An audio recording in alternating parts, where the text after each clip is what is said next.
Hello and welcome to The Successful Mentalist. Of course, it's Ashley and Aidan here, and with these short, mini, bite-sized, just the tip episodes, we're just sharing a little idea, a little thought, a little bit of something to keep you on track within your life or entertainment business or health or mindset or anything like that overall. So if you want to listen back to any of the other videos, feel free. If you want to listen to any of the other ones on the podcast, just scroll back. There's loads of stuff out there. It's the 24th one today. Madness. But today we're going to be talking about something which really has been on everyone's mind since they got into magic and mentalism. And it is that thing of, what do you do if you get caught doing something? Someone sees you double lift, you billet switch. What do you do then? I mean, there's so much, isn't there? Like, when you get busted, it's the one thing that we don't want, and we ruminate on and we think about. We go into this fear response of panicking over and over and over. And in fact, if you think about this yourself as a listener or a watcher on YouTube, a viewer, think about like a time that you perhaps got caught by something, whether that was a method, a reveal or a process or something where an audience member knew something that they shouldn't. And in fact, let's think about this in the close-up context, because most people here tend to jump into either the fight or the flight response. They either fight the situation by trying to overprove that, no, it is just one card. Look, you hold it, and it gets really awkward and uncomfortable. And it's then obvious that there's something fishy going on. And then you've got this whole flight thing where people just sort of run away and disappear, and like it's awkward, and you try and ditch the trick or move on as quickly as you possibly can, and you just steamroll through it. Like, we've done both and we've tried both, but actually there is a new sort of angle, if you like, to approaching this whole conversation of what to do when you get caught. It's something that we spent a long time actually debating, should we do it like this or should we not? But ultimately it's a complete yes. And Ashley, what is that thing that we should be doing if somebody catches us? Look, at the end of the day, and maybe if I give this as an example here, picture this, because I've had things go wrong in the past, and it's not just because I'm a bad performer and I need to practice He's terrible, more. Ladies and gents. Terrible performer. That 1 or 2 minutes of practice, maybe I should do more. No, moving on. Look, picture this. I was at my residency in a bar, and I was performing. I had my little kind of like there's a close-up table already there and a close-up mat. There was about, I think, 7 or 9 people in front of me. I was behind this little mock stage area for kind of close-up, and I wrote something down on a billet, placed it on the table, and the idea was someone there was going to think of something, and then it was going to be predicted on the folded billet there. Anyway, the routine goes by. I do the dirty work. I get them to name it. I then do the switch, and the guy just on the right, he saw me, he caught me, eagle-eyed, bang. What did I do in that moment? Well, if you think about it, it's a bit of an inconvenience for me, considering I'm going out there saying I'm psychic and then someone catches me doing silly little magic tricks, you know? But at the end of the day, my big thing is entertainment. As long as people have fun, as long as they smile, that's all that matters. So what did I do? I look over, I wink, let him know that I've acknowledged it, and then I put my fingers to my lips and go, shh. And then I say to him in front of the whole group, oh, you're going to love to see how this all happens. Now that you know how it's done, just watch their minds explode. Like, everyone else is confused because to them, what does he mean? Like, that doesn't make sense, that sentence that I've just said to him, because they're like, I don't kind of get that. But to him, he's like, yeah, it makes perfect sense because he's literally saw the move, so he can link the sentence to that. And then on that side, I've already got him on side. He's already smiling. He feels like a little bit excited. He knows a secret.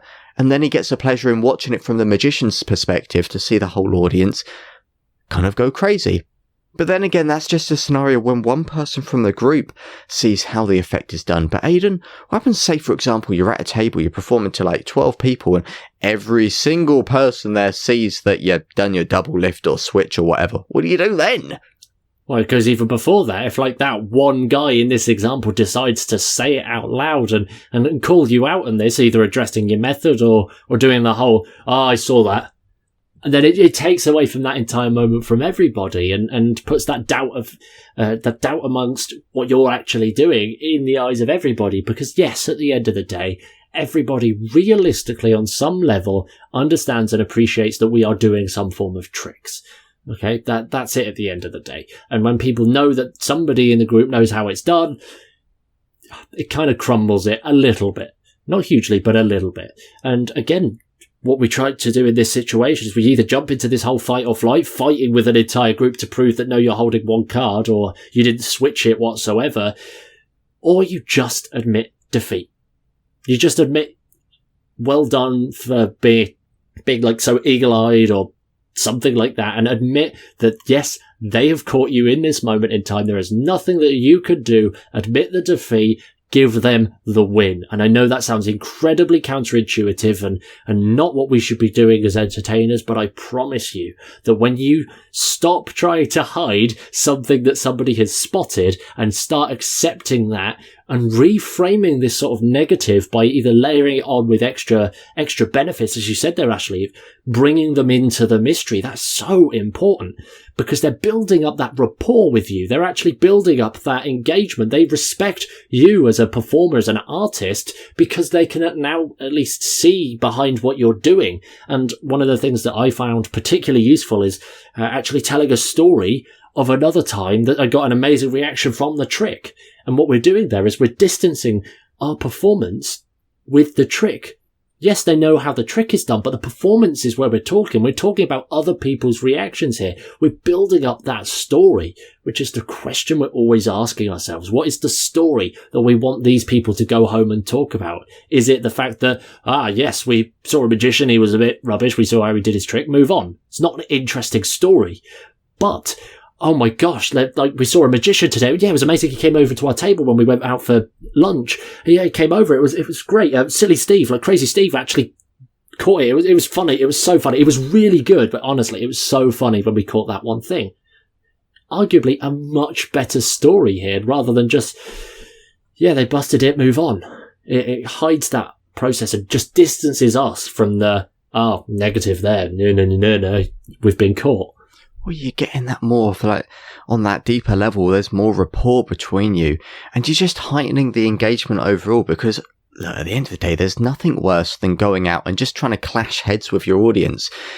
You're there for entertainment purposes only. That's the only job why any of us do this, just to entertain, make people smile, have a good day, blah blah blah. That is it, baseline level. So if you're going out and someone catches you and it's brutally like obvious what you've done and they've seen it, there's nothing worse than trying to deny it and clash with them and prove them wrong, because now it's you battling them. And are you there for a fight or to entertain? I mean, if you are there for a fight, then by all means do that and ignore all of this. But if you're not, and if you're like the rest of us that just want to entertain, then it's like, yeah, bring them into your world, like hey ho, and then move on.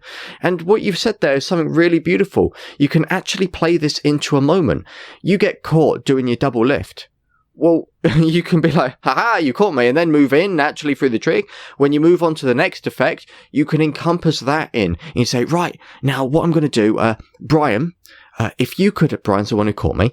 Brian, if you could just position yourself so you're facing that door over there, yeah, looking in the opposite direction. Anyway, for you guys, let me show you this. And like, you make a little funny moment because like Brian caught you beforehand. They know how awkward, in quotation marks, that is for you. So now you're actually turning a negative into a positive. You're going with that, almost that heckle or disruption or just the mistake, and you're turning it into something fun and funny, and you're playing with it. Isn't that what good comedians do? They take these little unexpected moments and they just power ahead with it, and it makes it so unique, so bespoke for that moment that people will, like you've said, Aidan, go away talking not how good your tricks are, because at the end of the day, if people are going away talking about how good your tricks are, you've done a wrong job. They should be talking about you. And doing what we've just described here means they will. They're going to talk away and say those stories which you want, Aidan, which I want, Aidan, and which everyone else should be getting of, wow, what a fantastic entertainer. It really made the day better. Well, you also touched on something there in terms of like the comedians do this. Like they pick out on people and they turn it into a moment and that becomes a running joke. Well, imagine the power of having that running joke preloaded in your audience without having to work and think of it on the fly. And what we mean by that is like, okay, Brian in this case, or Crazy Steve, you choose whoever, decides to actually work out exactly what you're doing. They spot how you do it. You can take that opportunity there and we're going to talk more about this in next week's Just the Tip episode, but you can take that opportunity, that gag, that rolling bit, and use it later. You don't just have to do it in that moment through the routines that you're performing there and then. Heck, you connect and keep those guys actually on your email list or in your audience, in your network whatsoever. They come and buy a ticket to your show 2-3 months down the line, a year down the line. You know something, and you've got a story, a funny, exciting story about this person. And if they're sitting in your audience, you have a perfect opportunity to address them, point them out, and share a moment with them, because that's going to build the rapport between you. And if you're building that rapport between yourself and just one member in the audience, that's going to correlate to other members of the audience as well. It's going to show you as more personable, friendly, real-life human being, which is such an advantage when it comes to later opportunities as well. Just because you had that one moment and you didn't try and fight your way through an uncomfortable situation. Well, exactly that. So to round up today's episode, we want to recap. If you get caught, there's going to be times in which I've had it before. Someone sees me peek a word on a billet and say, hey, did you look at that? In which case there's an opportunity for me to save my skin there. I put it down and I say, I tell you what, just think of something instead, something I couldn't peek, something I couldn't look at, something only in your mind. I've kind of addressed it, but at the same time, I've adjusted and moved the routine into something else. What am I going to do there? It's one of my favorite routines and principles I mentioned 2 episodes ago, and just a tip, the one ahead. Move into that, bang. I've adjusted, I can save my skin. But if you can't, if it really is just like, it's a mess, heck, go with it. Admit defeat, be sincere, don't clash with your audience. It's only going to just cause negativity, and it's not what you're there for. It's going to make you look not as great a performer as you could be. And heck, you know what? As Aidan would always say, because he loves this, take it as good feedback. It's an opportunity to grow.